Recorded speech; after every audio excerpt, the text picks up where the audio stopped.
오늘 말씀은 역대하 6장 1절에서 11절입니다. 키워드는 하나님이 우리와 함께 하신다, 하나님 영광을 나타내는 하나님 백성, 아름다운 덕을 선포하는 하나님 백성입니다. 그때 솔로몬이 이르되 여호와께서 캄캄한 데 계시겠다 말씀하셨사오나 내가 주를 위하여 거하실 성전을 건축하였사오니 주께서 영원히 계실 처소로소이다 하고 얼굴을 돌려 이스라엘 온 회중을 위하여 축복하니 그때 이스라엘의 온 회중이 서 있더라. 왕이 이르되 이스라엘 하나님 여호와를 송축할지로다. 여호와께서 그의 입으로 내 아버지 다윗에게 말씀하신 것을 이제 그의 손으로 이루셨도다 이르시기를 내가 내 백성을 애굽 땅에서 인도하여 낸 날부터 내 이름을 둘 만한 집을 건축하기 위하여 이스라엘 모든 지파 가운데서 아무 성읍도 택하지 아니하였으며 내 백성 이스라엘의 주권자가 될 사람을 아무도 택하지 아니하였더니 예루살렘을 택하여 내 이름을 거기 두고 또 다윗을 택하여 내 백성 이스라엘을 다스리게 하였노라 하신지라. 내 아버지 다윗이 이스라엘의 하나님 여호와 이름을 위하여 성전을 건축할 마음이 있었더니 여호와께서 내 아버지 다윗에게 이르되 내가 내 이름을 위하여 성전을 건축할 마음이 있으니 이 마음이 내게 있는 것이 좋도다. 그러나 너는 그 성전을 건축하지 못할 것이요 내 허리에서 나올 내 아들 그가 내 이름을 위하여 성전을 건축하리라 하시더니 이제 여호와께서 말씀하신 대로 이루셨도다. 내가 여호와께서 말씀하신 대로 내 아버지 다윗을 대신하여 일어나 이스라엘 왕위에 앉고 이스라엘의 하나님 여호와 이름을 위하여 성전을 건축하고 내가 또 그곳에 여호와께서 이스라엘 자손과 더불어 세우신 언약을 넣은 궤를 두었노라 하니라. 아멘. 솔로몬이 성전을 완공하고 언약궤가 지성소로 들어갑니다. 그때 구름을 통해 하나님의 영광이 나타났습니다. 솔로몬은 이에 축복하고 기도합니다.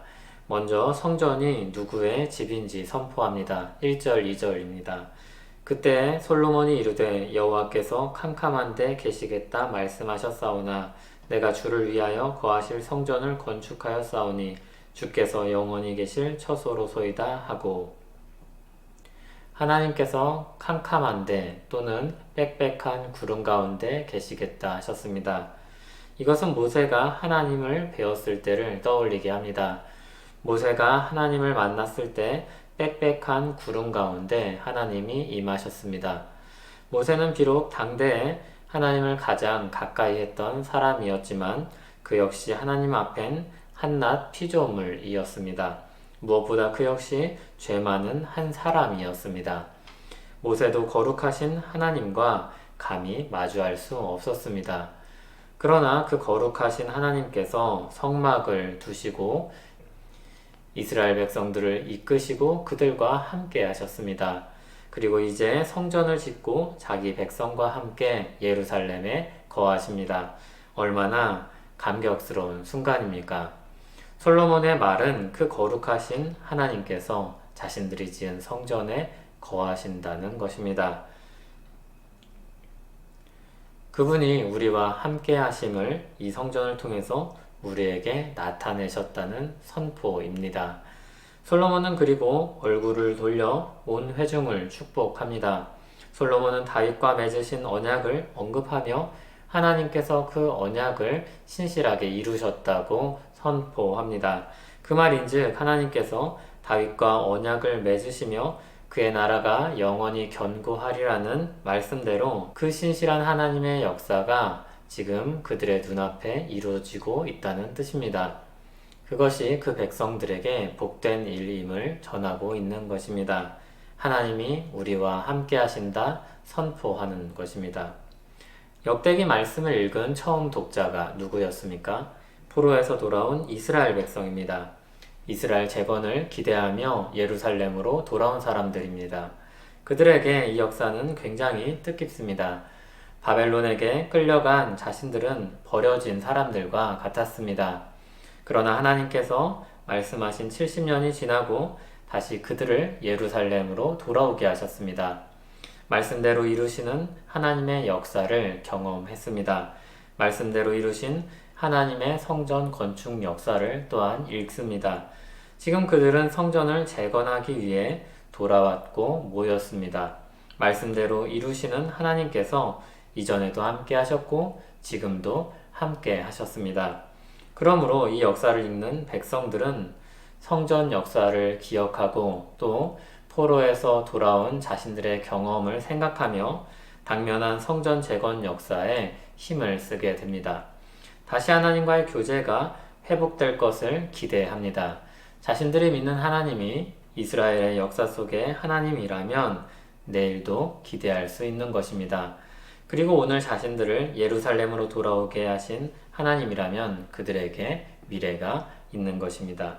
성전을 재건하게 하시고 그들과 다시 교제하며 그들과 더불어 사실 하나님을 기대합니다. 그들에게 역대기 역사는 죽은 문자가 아니라 생기를 주고 미래를 열어주는 하나님의 말씀이었습니다. 그들은 이 말씀을 통해서 다시 자신들의 정체성을 확인합니다. 하나님이 함께 하시는 백성으로서의 정체성을 재확인합니다. 하나님은 그들이 힘을 내어 성전을 재건하고 하나님과 더불어 살며 그분의 영광을 세상에 드러내며 살게 하려 하십니다. 사도 베드로는 흩어진 나그네와 같은 성도들을 향해 편지합니다. 세상에서 교회가 힘이 없고 이방인처럼 취급을 당합니다. 사도 베드로도 세상에서 교회가 얼마나 이질적인 존재인지 알고 있습니다. 그런 교회들을 향해 사도 베드로는 그들이 하나님께 얼마나 가치 있는 백성들임을 일깨워 줍니다. 그들이 예수 그리스도로 말미암아 살아있는 소망을 가졌다고 선포합니다. 하나님께서 그들과 더불어 교제하시고 동행하시는 분이라는 사실을 알려줍니다. 하나님께서 그들과 함께 하신다고 말씀합니다. 하나님께서 그들에게 산 소망을 주셨다고 말씀합니다. 너희가 거듭난 것은 썩어질 씨로 된 것이 아니요 썩지 아니할 씨로 된 것이니 살아있고 항상 있는 하나님의 말씀으로 되었느니라. 그렇게 살아있는 하나님의 말씀으로 거듭난 성도들은 택하신 족속이며 그의 소유가 된 백성입니다. 이들에겐 하나님이 함께 하시는 복이 또 그와 함께 영광의 백성이 되게 하신 아름다운 덕을 선포하는 책임이 맡겨져 있습니다. 그게 바로 우리입니다. 하나님이 함께 하시는 사람이 우리입니다. 하나님의 아름다운 덕을 선포해야 할 사람들이 우리입니다. 하나님이 우리와 함께 하실 것을 믿고 오늘도 당당하게 또 힘써 살아가는 우리 되길 바랍니다. 하나님 아버지, 우리가 누구인지 말씀을 통해 다시 한번 확인합니다. 예수 그리스도 안에서 하나님 백성이 된 복이 무엇인지 새겨봅니다. 우리는 이전엔 아니었지만 이제는 하나님이 백성이 되었습니다. 하나님께서 우리와 함께 하시는 은혜 안에 삽니다. 하나님의 영광을 나타내는 사람들로 삽니다. 그 은혜와 영광을 새기며 오늘도 주님 나라 백성으로서 당당하게 살게 하옵소서. 예수님 이름으로 기도합니다. 아멘.